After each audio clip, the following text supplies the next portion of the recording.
All right, so let's get right into it and talk negotiation. Yeah. As architects, Right. you know more than anyone how crucial it is to get the right fees Yeah. and the right projects. Absolutely. So to kind of up our game when it comes to negotiation, we're going to tap into some fascinating insights from a former FBI hostage negotiator, Wow. Okay. Chris Voss. Interesting. And his work really delves into this human psychology Yeah. behind successful negotiation.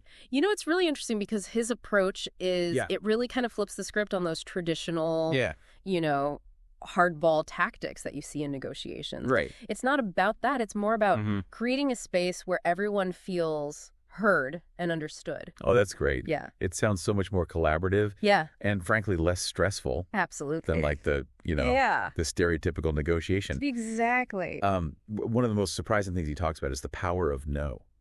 Interesting. Which we often shy away from. Yeah. But he really argues that embracing no can be this powerful starting point. All right. So how can no possibly be a good thing in a negotiation? Yeah. That's definitely counterintuitive. Right. Especially when we're trying to secure a project. Right. Or like agree on a fee. Yeah. So think about it this way. Okay. When someone says no, it gives them a sense of control. They feel safe. Okay. And it can actually open up the conversation more authentically. So instead of pushing for that immediate yes, we should aim for a no. You could frame it that way. Yeah. How would that work? So let's say you're meeting a potential client about a new project. Instead of asking, are you ready to move forward? Yeah. You might say something like, is it premature to discuss next steps? Oh, that's fascinating. By giving them that easy out, we're actually making them more likely to engage in a genuine conversation. That's the idea. Okay, so that ties into another key concept that Voss talks about, which is tactical empathy. Yes. So can you kind of unpack that for us? Sure. So tactical empathy is about really understanding your client's perspective, their needs, their fears, even if those things aren't explicitly stated. So reading between the lines, picking up on those cues that tell us what's really going on. Yes. Okay. And one way to do this is through labeling. Where you identify and acknowledge their emotions. So, for example, if a client seems a little hesitant about your fee, you might say something like, it sounds like you're concerned about how this fee structure fits within your overall budget. Right. You see? Yeah, by acknowledging their concerns, we're validating their feelings. Exactly. Creating that space for open dialogue. Exactly. But how do we actually influence the direction of the negotiation? That's a great question. That's where calibrated questions come in. Okay. So these are open-ended questions that kind of subtly guide the conversation toward a mutually beneficial outcome. So instead of just saying, like, this is what it is, we're using these questions to nudge them towards a solution. Exactly. That works for both of us. That's the idea. Okay, so for example, instead of saying, this is my standard rate, you could ask, given your budget goals for this project, how can we structure my fees to best align with your needs? Brilliant. That's exactly it. You're inviting them to be part of the solution. And that makes them much more likely to buy into that final agreement. And this is where it gets really interesting, because you can actually use this tactic to bend reality. Bend reality. Okay, now you've got my attention. What does that mean in the context of a fee negotiation? So bending reality, it's about using psychology to subtly shift their perception of value. So one technique is called anchoring. And that's where you start by presenting a higher initial figure, which then makes your actual desired fee seem more reasonable. So it's like setting a high benchmark. Exactly. To make our target fee appear more appealing. That's it. But would that not risk alienating the client? It's a delicate balance, for sure. But the key is you're not trying to trick anyone. The key is to present that initial figure with justification, highlighting the value and the expertise that you bring to the table. So it's about framing the conversation to emphasize the value. Exactly. Rather than just focusing on the dollar amount. That's it. Okay. And then what about non-monetary concessions? Oh, that's huge. Yeah. That's a big one. Okay. So instead of just lowering your fee, think about offering things like, Maybe phased project delivery. Okay. Additional design consultations. Or incorporating specific sustainable features that are important to the client. That's great. So it's about finding those creative ways to add value. Yes. Without necessarily compromising on our core fee structure. Exactly. This is all about being strategic and understanding that psychology behind a successful negotiation. Absolutely. By using these techniques, you can create a much more collaborative environment where you and your clients both feel heard and valued, ultimately leading to agreements that benefit everyone involved. Okay. Yeah. That's great. Yeah. Fantastic. Good stuff. Really good stuff. And it's not just about fee negotiations, right? Right.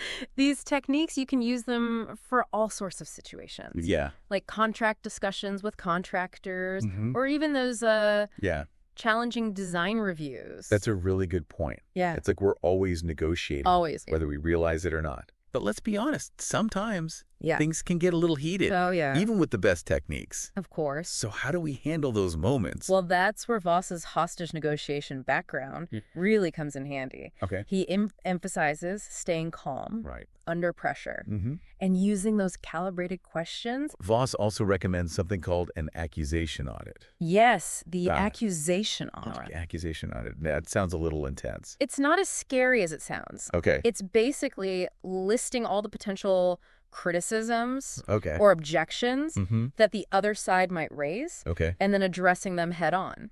So preempting their concerns exactly before they even have a chance to say it. That's the idea. Yeah, okay. It shows that you're not afraid of those tough conversations. Right. And you're willing to be transparent. So it's like, look, I know you might be thinking these things. Right. Let's get them out in the open. Yeah. Address them directly. Exactly. And by doing that, we're creating that more trusting environment. Absolutely, a more collaborative environment. Right. Yeah. Where it's easier to find that common ground. Exactly. This is all about shifting our mindset. Yes. From adversarial to collaborative. It's not about winning or losing. Right. It's about finding that solution. Exactly. That works for everyone. That's the key. And speaking of finding solutions, Voss talks about these black swans.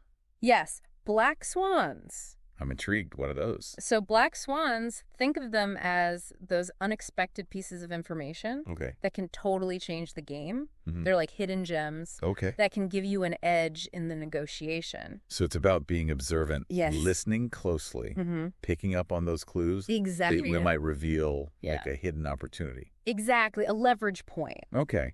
Yeah. Voss says these black swans are often uncovered through deep listening and asking the right questions. So we're like detectives. You could say that. Yeah. Searching for clues that unlock a new perspective on the whole negotiation. That's a good way to put it. And one of the ways to uncover these black swans is by tapping into what Voss calls our counterpart's religion. Yes. Their religion. Okay. Is he talking about actual religious beliefs here? Well, not necessarily. He uses the term metaphorically to refer to those deeply held beliefs, values, or principles that guide their decisions. So understanding their worldview, their core values, the things that really matter to them. That's it. At a fundamental level. At a deep level, yes. Okay, once we understand that, then we can see the negotiation from their perspective. Exactly. Okay. And that can lead to some real breakthroughs. So it's like stepping into their shoes. Yes. Seeing the world through their lens. That's it. Okay, that's a powerful skill. It is a powerful skill. To cultivate. It is. And when we can really understand where the other side is coming from, we can build those bridges. Yeah. Find that common ground. Exactly. Craft agreements. That satisfy everyone's needs. That's the goal. This has been so insightful. Good. It's like we've been given this whole new set of tools to navigate the complexities of negotiation. Right. And not just for fees, but for building those stronger relationships with our clients. Okay. So before we wrap up, let's distill this down to 3 key takeaways. Absolutely. Let's crystallize those gems of wisdom. Exactly. Yeah. For architects looking to master this art of negotiation. Yeah. First, embrace the power of no. Yes. It's not a rejection. Right. It's an opportunity to open up that more authentic and productive conversation. Exactly. Second, master the art of tactical empathy. Tactical empathy. Really listen to your clients, understand their perspective, and use that knowledge to guide your strategy. Exactly. And third, always be on the lookout. Okay. For those black swans. Black swans, yes. Those hidden pieces of information that can completely change the game and lead to those unexpected wins. For both sides. For both sides. Yes. Okay, so go out there.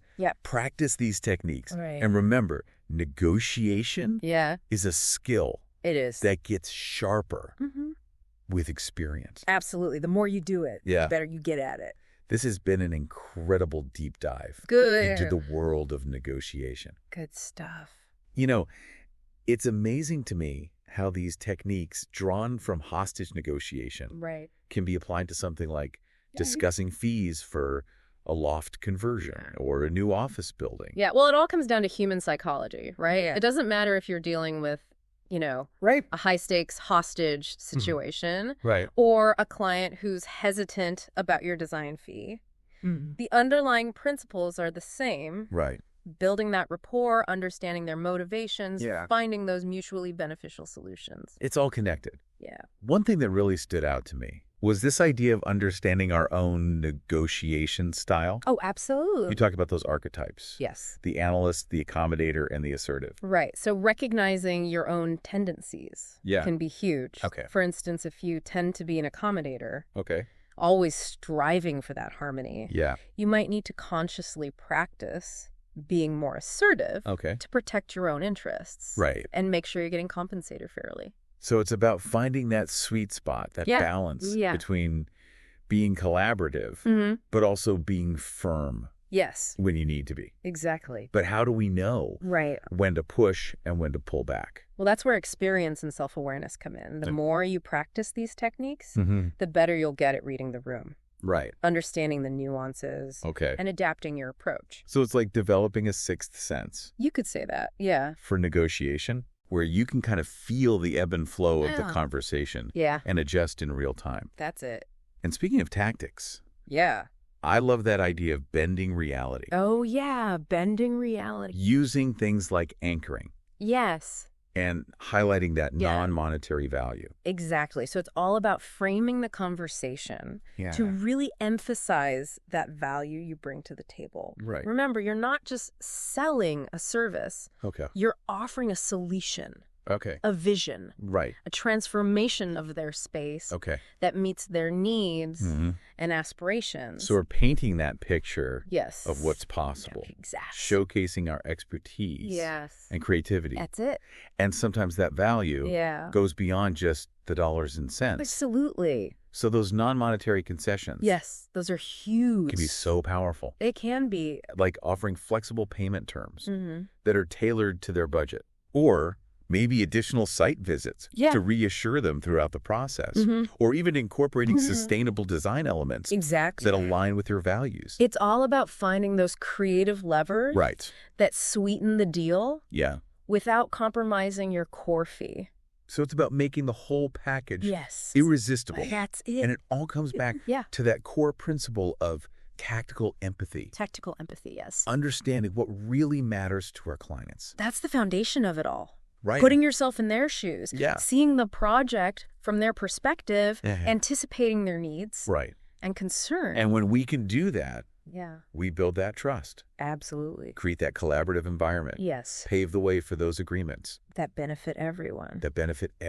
Exactly. This has been incredible. Good. I feel like I've gained a whole new toolkit. Good to hear. For approaching these conversations. That can sometimes feel daunting with clients. Yeah, and remember, the key to mastering any skill is practice. Right. Don't be afraid to try out these techniques. Experiment and refine your approach over time. So before we go, let's recap those 3 key takeaways. For our listener. Let's crystallize those takeaways. To remember, as they navigate the world of fee negotiations and client interactions, first embrace the power of no. Yes, the power of no. Instead of rejection, right. It's a starting point for a more authentic conversation. Exactly. Second, master the art of tactical empathy. Tactical empathy, yes. Put yourself in your client's shoes, understand their perspective, build that rapport that paves the way for win-win agreements. Absolutely. And third, remember that value goes beyond just the dollar amount. It does. Explore those non-monetary concessions. Get creative. And make your offer irresistible. Make it irresistible, Right. So with these insights and a little practice, you'll be well on your way to becoming a master negotiator. You will. Securing those dream projects. Exactly. And building those lasting relationships. That's it. With your clients. Absolutely. That's it for this episode. Great. Until next time, keep learning. Keep designing. Keep designing and keep negotiating. Yes. With confidence and skill. All right. Take care. See ya.